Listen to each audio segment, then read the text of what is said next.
Mahal, from the moment we met in high school, I had no idea I was standing next to my future husband.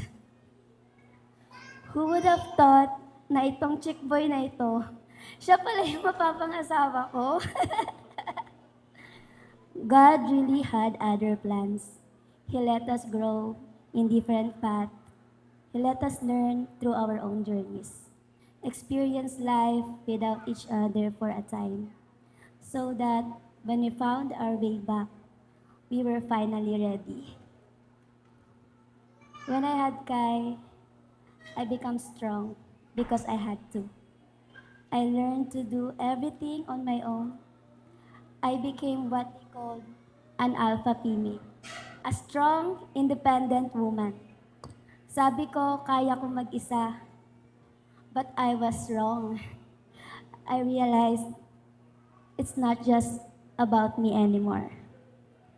Kai needs someone who will guide him, teach him, protect him, and love him as much as I do. And I see that in you, Mahal. Even while we were still dating, I already knew ikaw na talaga. After just a few weeks, I told myself, hindi na siya yung Aurelio na nakilala ko sa high school. You've grown. You've become a real man. Someone ready to lead.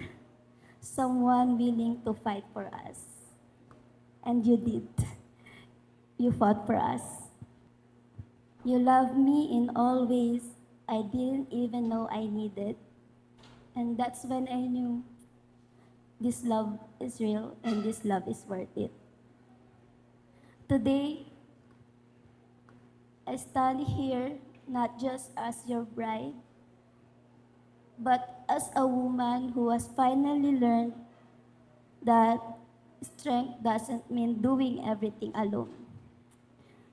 Today, I choose you to share my life with you. To let you carry what I once held all by myself. To let you lead, not because I'm weak, but because I trust you. 5 page. We've come so far, Mahal. Ito yung palagi natin pinagdadasal. Sabi ko sa'yo, di ba? God has His own perfect timing. Akala natin, hindi pa tayo ready.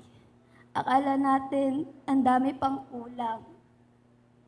Pero ito tayo ngayon, standing here, choosing each other. And I'm so excited for what's next. I look forward to building a home with you, to having more babies with you in God's perfect time. Sana mahalin mo ako, lalo na sa mga panahong mahina ako. Yung mga panahon hindi ako okay, at yung mga panahong ako mismo hindi ko mahal yung sarili ko. And I promise to do the same for you. At kung dumating man yung araw na pakiramdam mo, hindi mo na ako mahal, hindi pwede. Pilitin mong mahalin ako sa ayaw at sa gusto mo.